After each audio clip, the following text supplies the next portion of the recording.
सवाल जवाब के सेशन में पहला प्रश्न है, जब स्वर्ग में जाएंगे तो वहाँ पर आचार्य जी को कैसे पहचान पाएंगे? क्योंकि स्वर्ग में जो होता है वहाँ पर स्वर्ग का रूप धारण, देव का रूप धारण कर लेते हैं, तो उसमें जब देव बनेंगे तो देवों को अवधि ज्ञान होता है और अवधि ज्ञान के माध्यम से अपनी यदि रेंज में होंगे तो आप उनको जान सकते हैं, क्योंकि उनकी सीमाएं होती हैं। जहाँ उनके लिए अवधि ज्ञान की परिभाषा में आता है कि अधिकतर जो नीचे के विषयों को जानते हैं, जैसे जो देव हैं, पहले स्वर के देव हैं, वो पहली पृथ्वी तक जानते हैं, लेकिन ऊपर एक स्वर के ऊपर को नहीं जानते हैं। अपने अपने जो उनके ध्वजा होती है विमान की, वहाँ तक जानते हैं, उससे ऊपर उनका अवधि ज्ञान काम नहीं करता। तो पहले स्वर वाले यदि ऊपर हैं तो वहाँ पर उनको नहीं जान सकते। फिर उसमें जहाँ देवलोक जो है तीर्थंकरों के, केवलियों के महागंधकुटी समोषण में भी जा करके वहाँ पर भी प्रश्न के माध्यम से पूछ सकते हैं कि वहाँ पर कहाँ पर है। इस प्रकार से उनका पता वहाँ पर लगाना जो है बहुत सरल है, ज़्यादा कठिन नहीं। अगला प्रश्न है, फिल्म सीरियल देखते समय जहाँ विलेन वैम्प को मारने के भाव होते हैं, उससे क्या पाप लगता है? फिल्म आदि देखेंगे और उसमें जब इस प्रकार के सीन होते हैं तो उसमें व्यक्ति वहाँ पर कई बार तो रोने लगता है, कई बार तो हाथ चलाने लगता है, मतलब वहाँ पर मारने के भाव भी होने लगते हैं। तो कषायों की परिणति वहाँ पर भी घटती रहती है, तो उसके माध्यम से वहाँ पर सतत जो है पाप का बंधन होता रहता है।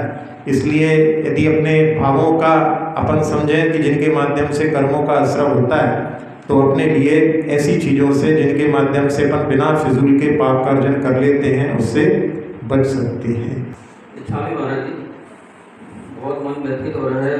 कल 4 दिनों में एक लेडी ने सुसाइड किया, एक बच्चे ने सुसाइड किया, एक माँ ने 3 साल के बच्चे को आना सागर में डूब गया और एक बेटे ने अपनी माँ को मुक्का मारा तो उनका हो गया। हाँ, और जहाँ जिस सोने पे बैठ रहे हैं वहाँ उनकी चर्चाएं हो रही है, लोग जिज्ञासा कर रहे हैं क्या हुआ, कोई किसी को दोष दे रहा है क्या, हमको ऐसा क्या भाव उनके मरने वालों के प्रति और परिवार के प्रति क्या तो हमारे। हाँ, आजकल जो है बड़ी विडम्बना है कि बहुत सारे जो हैं लोग इस प्रकार की घटनाओं में वहाँ पर जो है अपने प्राणों को खो देते हैं, कोई किसी दूसरे के लिए भी मार देता है। तो आजकल की जो सारी घटनाएं घट रही हैं उसमें मूल कारण है कि अब जो है लोग सब बहुत असहिष्णु हो गए हैं, यानी जिनको कि धैर्य का जो है कोई मतलब दर्शन ही नहीं होता, जिसको कि इंग्लिश में इम्पेशेंस बोलते हैं। यानी वहाँ पर कोई अब सहन करने की जो है मतलब कोई अपनी गुंजाइश ही नहीं रखता। जरा में जो है व्यक्ति के लिए गुस्सा आता है, जरा में जो है व्यक्ति समझने लगता है कि भाई अब जो है ऐसा क्या कैसे चलेगा, उसके कारण में ऐसी घटनाएं घट जाती हैं। जब व्यक्ति इनमें यदि देखें तो इनमें मुख्य कारण क्या है, तो इसमें बहुत बड़ा मुख्य कारण मोबाइल का भी है योगदान, जिसके कारण में मोबाइल में लगे रहने के कारण में व्यक्ति के लिए पूरी जो रियल जो है दुनिया है उससे हट करके वो रील की दुनिया में चल रहा है। तो उसके कारण में वो वहाँ पर जो कि आर्टिफिशियल दुनिया है उसमें जो है वहाँ कोई उसको रोकने टोकने वाला नहीं है।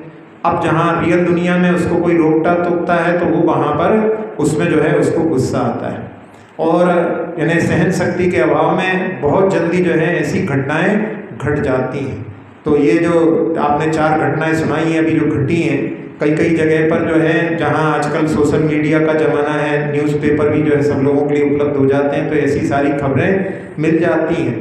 पहले के समय में ऐसी घटनाएं होती थी कहीं डिस्टेंस पर, लेकिन एक ही जगह पर जो है ऐसी सारी घटनाएं इतनी जो है मतलब तीव्रता के साथ में हो रही हैं।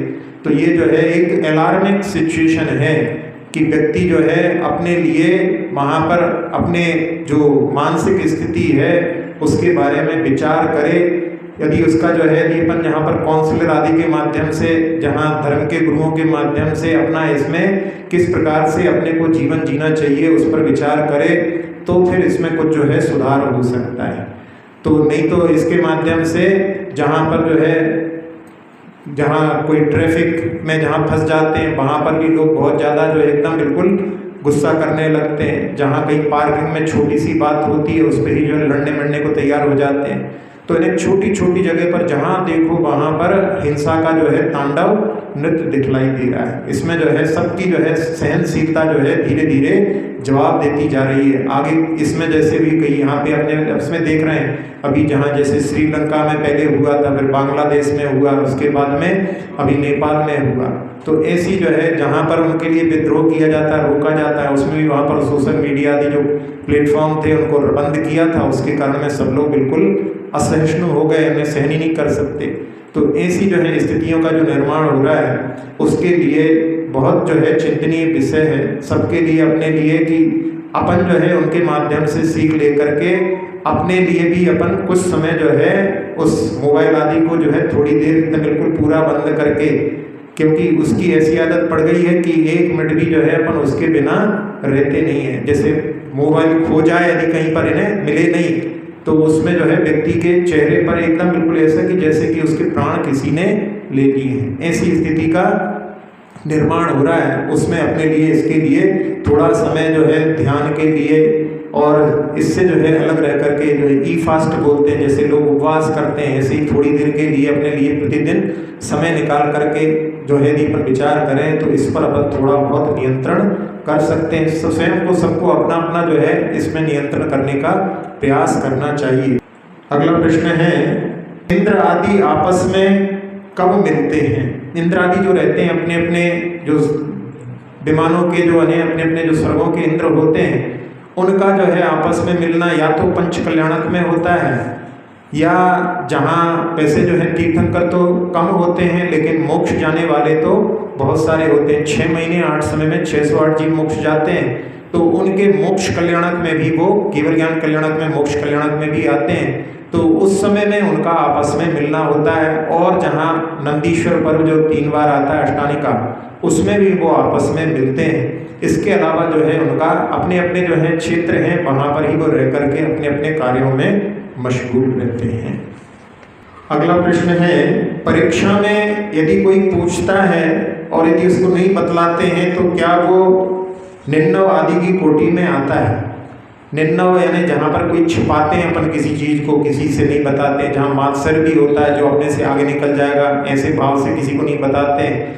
लेकिन जहाँ परीक्षा आदि में कोई पूछता है, परीक्षा में कुछ रूल्स एंड रेगुलेशंस होते हैं, वहाँ पर आपके लिए कहा जाता है कि आप किसी की जो है कॉपी ना देखें। यदि आप किसी को दिखलाएंगे तो आप उस रूल्स एंड रेगुलेशंस को फॉलो नहीं कर रहे, तो वहाँ पर आपके लिए पनिश भी कर सकते हैं, दंडित भी किया जा सकता है। तो इसलिए वहाँ पर अपने लिए ये जो है इसका ये तो इसमें सामान्य रूप से यदि कोई आपसे पूछता है फिर आप उसको नहीं बतलाते हैं, वो यदि आगे बढ़ जाएगा ऐसी भावना से, तो वो जो है वहाँ पर ज्ञानावरणी के आश्रम का कारण होता है। लेकिन जहाँ जो राज्य के नियम होते हैं उनका यदि अपन उल्लंघन करते हैं तो वो चोरी कहलाता है। तो इसलिए अपने लिए जो है एक रूल का जो है सब जगह जो है प्रयोग नहीं करना चाहिए। एक जहाँ कहावत कहते हैं, बी ए रोमन इन रोम, जब आप रोम में हैं तो रोम के रूल्स को आपको फॉलो करना चाहिए। इसी प्रकार से जहाँ जैसे रूल्स हैं उनका रूल का फॉलो करना चाहिए। सब जगह जो है अपने इस प्रकार से लगाएंगे तो फिर उसमें जो है मुश्किल में पड़ जाएंगे। साधु की परिभाषा उनके यहाँ पर दी हुई है कि जो जंगलों में रहते हैं, वनों में रहते हैं, वो साधु होते हैं।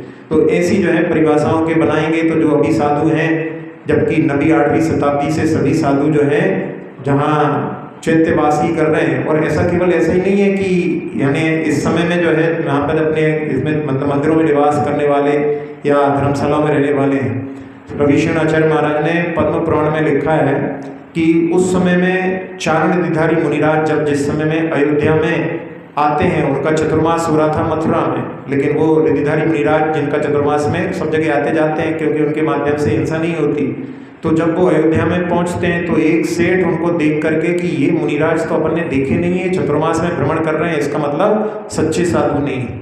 और वो जो है अपने प्रतिष्ठान से उठता भी नहीं है, खड़ा भी नहीं होता उनके सामने, कहने ये तो जो है सही साधु नहीं है। और उसकी जो पत्नी रहती है वो जो है प्रधान करके उनका आहार नवदा भक्ति से देती है। महाराज आहार के बाद में जिनालय के दर्शन करने जाते हैं। वहाँ पर एक द्युति नाम के जो है आचार्य महाराज का चतुर्मास हो रहा था, वहाँ पे उनके शिष्य भी थे। तो द्युति आचार्य जो थे वो जो है आगे जा कर के उनकी वंदना करते हैं, उनसे चर्चा करते हैं। तो उनके जो शिष्य रहते हैं वो भी सोचते हैं कि हमारे गुरुदेव तो जो है चाहे किसी को नमस्कार कर लेते हैं। उनके शिष्यों ने भी कि ये जो है चतुर्मास में भ्रमण कर रहे हैं, इसका मतलब सच्चे साधु नहीं, उन्होंने भी उनकी वंदना नहीं की। और बाद में जब उनके गुरुदेव उनको छोड़ने के लिए गए तो जब वो चैत्यालय से निकले तो चैत्यालय की सीढ़ी नीचे ना उतर करके वो जो है आकाश के मार्ग से ऊपर चले गए। तो उस समय में उनके गुरुदेव बड़े प्रसन्न होते हैं कि ये तो चावड़ेधारी मुनिराजों की आज वंदना हो गई, उनसे चर्चा हो गई, और वो बड़े प्रसन्न थे। अब वो सेठ जब आता है तो सेठ देख करके उनसे कहता है कि आज तो आप बहुत प्रसन्न लग रहे हैं, क्या हो गया? तो कहले अरे आज तो बहुत प्रसन्नता की बात है, आज हमने चावड़ेधारी मुनिराजों की वंदना की।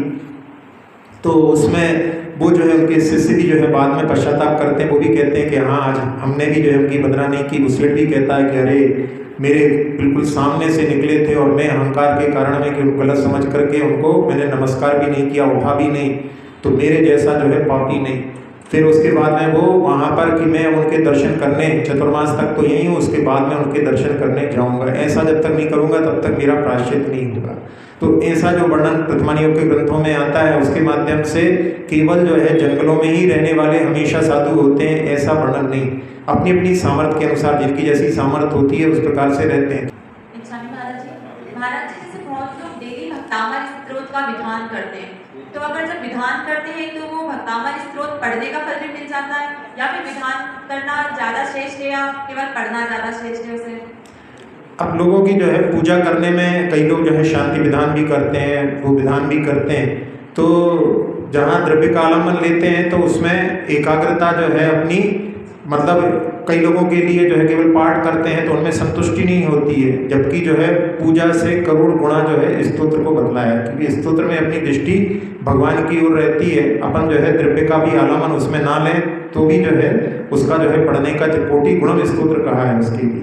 लेकिन फिर भी कई लोगों के लिए जहाँ पर जो है द्रव्य का आलम्बन लेकर के विधान आदि करते हैं उनको जो है उसमें ज़्यादा जो है मतलब एकाग्रता महसूस होती है, तो वो जो है अपनी रुचि के अनुसार उसको कर लेते हैं। लेकिन जहाँ अपन इस काव्य के माध्यम से देख रहे हैं उसके माध्यम से तो अपना जो है यदि अपन स्तोत्र पढ़ते हैं भगवान को एक तक देख करके और स्तोत्र पढ़ते हैं उसमें अपन ज़्यादा निकटता को यदि प्राप्त कर सकते हैं तो अपन वैसा नहीं कर सकते। मेरा मित्र मेरे साथ में सर्विस करता था और जब प्रमोशन हुआ तो उस समय में मेरे कारण लगता है मुझे वो छोड़ करके चला गया, तो इसमें मुझे पाप लगेगा क्या? जो साथ साथ में पढ़ने वाले एक ही जो है कंपनी में जॉब करने वाले और उसमें जहाँ जिस व्यक्ति का प्रमोशन हो गया है तो दूसरा व्यक्ति को ऐसा लगा कि हमें प्रमोशन नहीं मिला, अब इसके अंडर में हमें काम करना पड़ेगा, और वो वहाँ से छोड़ करके चला गया। अब इसमें जो है तुमने तो ऐसा नहीं चाहा था कि तुम्हारे कारण जो है वो चला जाए। यदि व्यक्ति स्वयं ही अपने मतलब मन में सोच करके यदि चला जाता है तो अपन जो है बहुत सारी चीज़ों के लिए जिम्मेदार अपने आप को मानने लगते हैं। यदि ऐसा मानेंगे तो अपन जो है क्या क्या जो है सोचते रहेंगे। तो अपने को तो अपना पुरुषार्थ करना चाहिए, और उसमें जहाँ जो व्यक्ति गया है वो अपनी सोच के कारण गया है। व्यक्ति अधिकतर जो है अपने अपने ही मतलब भावों के कारण में दुखी या सुखी होता है। बाकी सब चीज़ें तो दुनिया में चलती रहती हैं। यदि अपन इन सब चीज़ों को यदि ध्यान रखेंगे तो उसके माध्यम से ये जरूर होना चाहिए कि अपने निमित्त से जो है किसी को दुख ना हो, ऐसा तो अपने लिए प्रयास करना चाहिए। लेकिन वो यदि अपने आप हिसाब से इसको लगा ले तो उसमें अपना जो है कोई भी वहाँ पर जो है वहाँ पर कोई कृतित्व तो नहीं हुआ है, वो उसकी ही दृष्टि से उसने उसको ऐसा स्वीकार किया है। अगला प्रश्न है, तत्वार सूत्र में तीसरे चौथे अध्याय को नहीं पढ़ते हैं, पहला दूसरा और छठा अध्याय को मुख्यता से पढ़ते हैं, तो क्या ये पद्धति ठीक है? जहाँ तत्वार सूत्र में आचार्य उमा स्वामी जी महाराज ने जो वर्णन किया है उनमें जो है जिस क्रम से वर्णन किया है उसी क्रम से अपने लिए पढ़ने का प्रयास करना चाहिए। जहाँ यदि कोई पढ़ लेता है पूरा, उसके बाद में यदि कोई किसी चीज़ को अलग पढ़ना चाहता है तो वो बात अलग है कि अपन कोई एक अध्याय को पढ़ लो, वो बात उसमें कोई निषेध नहीं है। लेकिन अपन उसको स्किप कर दो, उसको समझें कि अपने ये ज़्यादा महत्वपूर्ण नहीं है, ये पद्धति ठीक नहीं है। जहाँ पर यदि अपन देखें कि तीसरे अध्याय और चौथे अध्याय में मुख्यतः से जहाँ पर नरक का वर्णन है और स्वर्ग का वर्णन है। अब यदि आप छठे अध्याय में देखोगे तो वहाँ पर नरकायु और देवायु सबका वर्णन है। यदि आपके लिए ये भान नहीं होगा कि कहाँ पर स्वर्ग है कहाँ पर नरक है, तो उनका आप जो है सही तरह से ज्ञान आप नहीं कर सकते। तो अपने लिए उनके स्थान का भी ज्ञान होना चाहिए, तभी जो है अपन उसके बारे में समझ सकते हैं। इसलिए जो है इनके बारे में भी अपने लिए जैसा वर्णन किया गया है वैसा जो है अध्ययन अवश्य करना चाहिए। नहीं तो इसके माध्यम से जो अपनी जो है जिनेंद्र भगवान की वाणी पर पूर्ण विश्वास नहीं है, ऐसा ही दृष्टिगोचर होता है। इसलिए अपने लिए किसी को स्किप करने का अधिकार नहीं। आचार्य जो महाराज ने जो रचना की है उसमें एक एक सूत्र जो है महत्वपूर्ण है, अपने को सांगोपांग पढ़ने का प्रयास करना चाहिए। अगला प्रश्न है, संसार में कई लोग परिवर्तन को स्वीकार नहीं करते, उसके कारण में वो जो है बहुत दुखी रहते हैं, इसका क्या कारण है? अब जो संसार का स्वभाव है परिवर्तनशील, यदि इसको स्वीकार नहीं करेंगे तो नेचुरली वो दुखी रहेंगे। जहाँ अपन देखते हैं अपने शरीर में भी परिवर्तन होता रहता है। एक प्रसंग सुना था कि जिसमें एक व्यक्ति बहुत सुंदर था और उसने जहाँ उसकी सुंदरता की सब लोग प्रशंसा करते थे, लेकिन कोई हमेशा तो जवान रहता नहीं है। एक बार उसको जो है दर्पण में अपने चेहरे पर झुर्री दिखाई दी और उस दिन से उसको लगा कि मेरी सारी जो है दौलत लुट गई। वो इतना ज़्यादा डिप्रेशन में आ गया कि वो अपने आप को आत्मघात की जो है स्थिति में पहुंचाने की कोशिश करने लगा। उसका लड़का उसके बराबर था और वो जो है इंजीनियरिंग कॉलेज में पढ़ रहा था, तो उसको जो है उन्होंने वहाँ पर वापस बुला करके और इतना उसके लिए मतलब पास में रहने की मतलब जिससे कि ये सुसाइड नहीं कर लें, जिसमें उसके लिए टॉयलेट में भी अंदर से कड़ी लगाने की मनाही थी, क्योंकि इतना जो है वो डिप्रेशन में था। बच्चा जो है पूरी पढ़ाई छोड़ करके अपने पिता के संरक्षण में लगा हुआ था, लेकिन फिर भी 24 घंटे कैसे रह सकते हैं कोई किसी के साथ में, उस व्यक्ति ने सुसाइड आखिर कर ही लिया। तो ऐसा जो है इसको परिवर्तन को स्वीकार नहीं करने के कारण में ऐसी स्थिति हुई। तो परिवर्तन तो जो है प्रकृति का नियम है, यानी कुछ चीज यदि शाश्वत है तो परिवर्तन शाश्वत है, लेकिन परिवर्तन अनित्य जो है भावना, इसका चिंतन प्रति समय करना चाहिए, जिसके माध्यम से कि जो है संसार में कुछ भी चीज स्थायी नहीं, कभी भी कुछ भी हो सकता है। जैसी जो घटनाएं अपन देख रहे हैं वो घटनाएं अभी बाहर दिखाई दे रही हैं, वो कभी अपने साथ में भी घटित हो सकती है। ऐसा जो है पहले से यदि व्यक्ति के लिए यदि वहाँ पर अनित्य भावना का चिंतन करे तो उसमें उसके लिए मतलब ज़्यादा झटका नहीं लगेगा, क्योंकि ये संसार का स्वरूप है, कभी भी कुछ हो सकता है। एक जो है माँ का लड़का जो है 20-25 साल का खत्म हो गया, उसने जो है इन 12 भावनाओं का चिंतन खूब किया था, और जहाँ माँ जिस बच्चे का जो है सृजन करती है, पढ़ाती लिखाती बड़ा करती है, लेकिन उस माँ ने धर्म को समझा था, उसमें उसने कि ठीक है इतना ही संबंध था, वियोग हो गया, उसको सहन किया समता के साथ, एक जो है बूंद जो है आंसू की नहीं है। तो ऐसे भी जो है कई लोग होते हैं, इस भावना के माध्यम से रुदन करके क्या होगा, केवल अपना साता वेदनी कर्म का असर होगा। अपने को देख करके लग सकता है कि कहती कैसी निष्ठुर माता है, लेकिन नहीं, ये स्वरूप है संसार का, कभी भी कुछ भी घटित हो सकता है। तो ऐसी जो है अनित्य भावना का जो है चिंतन करके अपने जीवन में भी जो परिवर्तन है उसके लिए हमेशा जो है तैयार रहना चाहिए। प्रकृति का जो प्रकृति है वो परिवर्तनशीलता है, तो उसके माध्यम से जहाँ प्रकृति में भी अपन देखते हैं परिवर्तन होता रहता है, ऐसे ही जो है संसार में भी जो है अपने जीवन में और सब जगह जो है परिवर्तन ही एक जो है शाश्वत नियम है। इसलिए उसके माध्यम से अपने लिए हमेशा जो है अनित्य भावना का चिंतन करते रहना चाहिए। अगला प्रश्न है, अंधेरे में जाने से घर में भी भय लगता है, क्या करें? कई बच्चों को जो है बचपन में ऐसे संस्कार जो डाल देते हैं कि उनको बोलते हैं अंधेरे में वहाँ पर भूत है, तो वो बच्चा जो है बचपन से ऐसी जो है उसकी धारणा बन जाती है कि जहाँ भी अंधेरा देखता है उसको वहाँ से भय उत्पन्न होने लगता है। कई बार जो है बचपना तो निकल जाता है, लेकिन वो भूत जो है मन में भय का भूत बैठ जाता है, तो लोगों को जो है अंधेरे से भय लगने लगता है। अब उसमें तो जो है भय को तोड़ने के लिए यदि पुरुषार्थ किया जाए तो ही जो है उस पर सफलता मिल सकती है, लेकिन वो उसके लिए साहस जुटाना बहुत बड़ी बात होती है। अब घर बंद है, सब तरफ से बंद है, कोई बाहर का व्यक्ति आ नहीं सकता, लेकिन फिर भी जो है अंधेरे में लोगों को भय लगता है। तो ऐसे स्थान पर जो है जा करके और वहीं पर बैठ करके जो है थोड़ी देर अपन यदि उसका यदि प्रयास करें तो अपन उस भय पर विजय प्राप्त कर सकते हैं, लेकिन उसके लिए जो है मतलब मजबूत दिल करना पड़ता है, तब जो है ऐसे कार्य हो सकते हैं। और जहाँ जो लोग जो हैं अपने इस भय को जो है दूसरों के साथ में शेयर करते हैं कि हमको तो बहुत अंधेरे में डर लगता है, तो ऐसा यदि कह करके अपन जो है अपने अंधेरे को जो है अंधेरे के डर को और ज़्यादा मजबूत कर लेते हैं। तो अपनी जो जहाँ पर जिसमें कि अपने को भय लगता है उसको कहना बंद करें, जिससे कि जो है आपका जो है भय और मजबूत नहीं होगा, तब आप उस पर जो है विजय प्राप्त कर सकते हैं। अगला प्रश्न है, को कैसे भुलाया जा सकता है? जहाँ वियोग आदि का कहीं दुख होता है, कभी कभी जो है घाटे का दुख होता है, उस दुख को जो है जल्दी से भुला देना ही श्रेयस्कर है, क्योंकि यदि अपन ज़्यादा समय तक दुखी रहेंगे तो उसके माध्यम से असाता वेदनी कर्म का आश्रम होगा और शरीर में विकृतियाँ रोग भी उत्पन्न हो जाएगी। तो कुछ भी चीज़ घट जाए, हर चीज़ को अपने को बहुत जल्दी जो है भुला करके सामान्य स्थिति को प्राप्त कर लेना चाहिए। अब इसमें जैसे किसी व्यक्ति को घाटा लग गया, तो उस समय में 10,000 रुपये का घाटा लगा हुआ है, उसने किसी जो है जहाँ पर अनाज आदि को रखा था बेच दिया, 10,000 के घाटे में उसको लग गया वहाँ पर। अब वो वहाँ पर दुखी हो रहा है। अब उस समय में कोई व्यक्ति उससे कहता है कि यार तुम्हें तो 10,000 का घाटा हुआ है, उस व्यक्ति ने तो बेचा नहीं था, उसका तो 50,000 का घाटा हो गया है। तो अब वो उसमें सोचता है कि अरे चलो भैया अच्छा हमने बेच दिया, 10 ही में निपट गया, उनका तो 50 का हो गया। तो अपने से ज़्यादा दुखी को देखोगे तो उस समय में अपना जो है दुख कम लगेगा, उससे अपन बच सकते हैं। अब इसी में जैसे किसी के यहाँ पर पुत्र का निधन हो गया, अब वहाँ पर उसके लिए कोई बोलता है अरे तुम्हारे यहाँ तो केवल तुम्हारे पुत्र का निधन हुआ है, वहाँ पर तो उस पुत्र का निधन, छोटे पुत्र का निधन हुआ है, उसके यहाँ तो जो है बड़े पुत्र का निधन हो गया है, उसकी विधवा जो है बहू है, 2 छोटे छोटे बच्चे हैं, वो कैसे सहन कर रहा होगा। जब वो व्यक्ति उसके बारे में सोचता है तो उस समय में लगता है कि हमसे भी बहुत सारे दुखी संसार में हैं।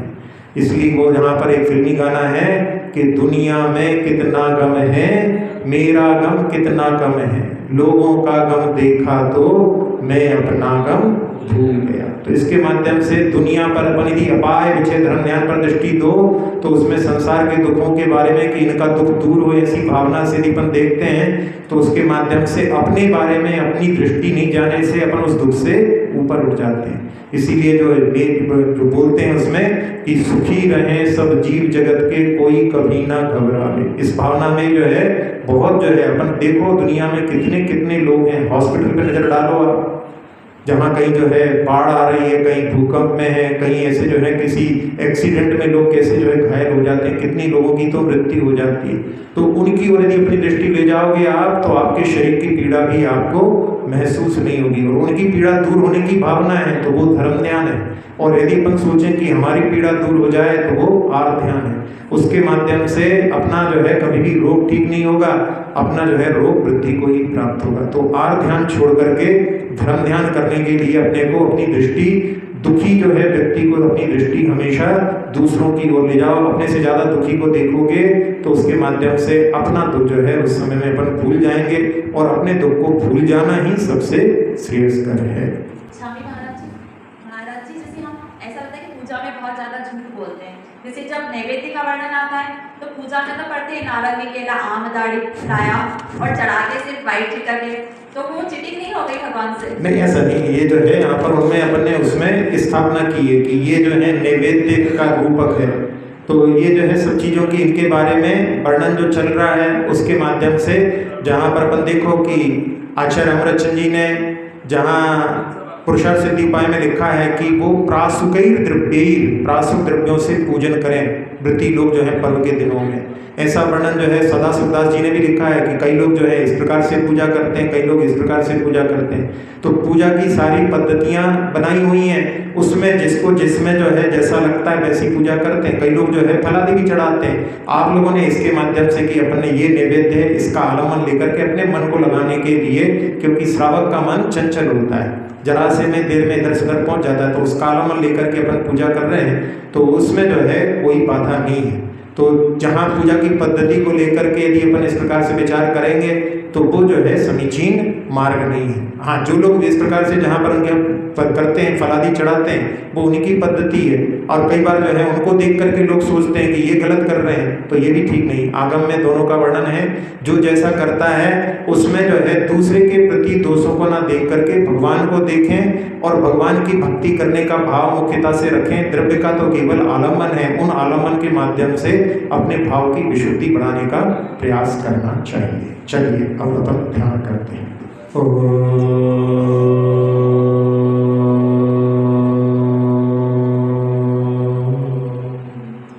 प्रणव मंत्र के माध्यम से मन पूरी तरह से शांत हो चुका है।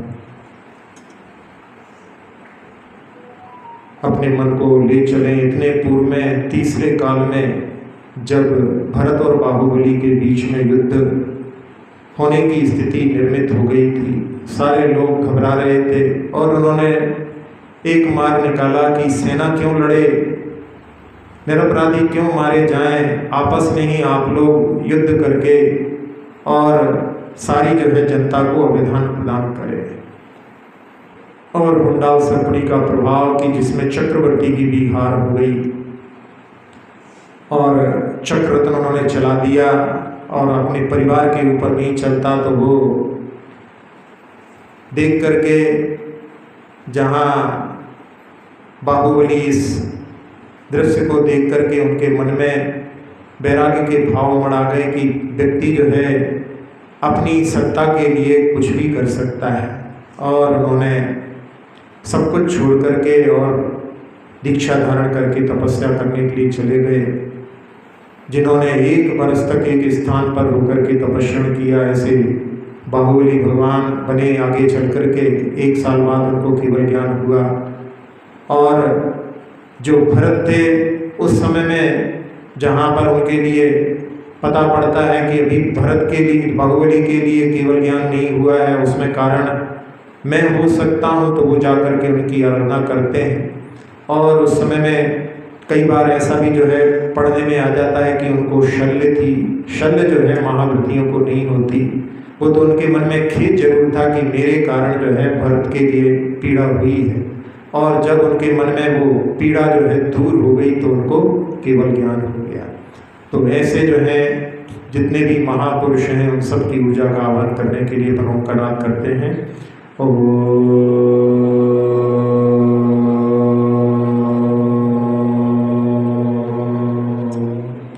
बरस रही है ऊर्जा जिसने मस्तिष्क, नेत्र, नासिका, मुख, कर्ण, कंठ, फेफड़े, हृदय, छोटी आंत, बड़ी आंत, किडनी, लीवर आदि, मेरुदंड, पीठ, कमर, कंधे, दोनों हाथ, दोनों पैर, पूरे शरीर को, पूरे शरीर की त्वचा को, पूरे शरीर के रक्त को निर्विकार, निरामय, निरोगी बना दिया है।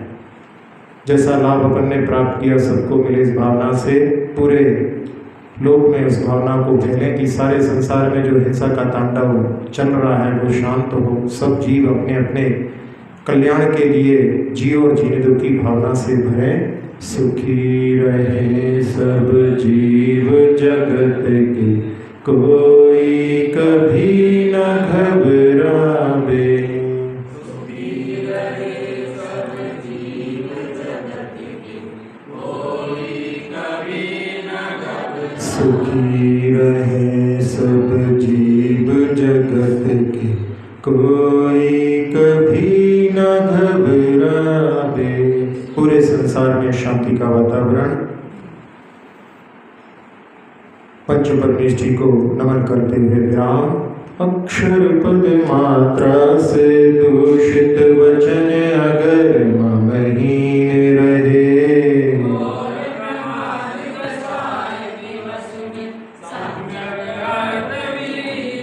जिन वाणी माता मेरी उन सब त्रुटियों को क्षमा करें।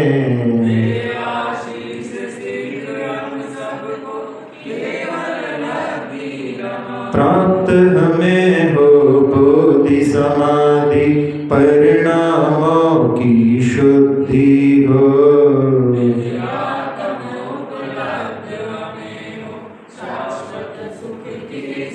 चिंतित वस्तु दात्री माता, चिंतामणि उपमा भाती।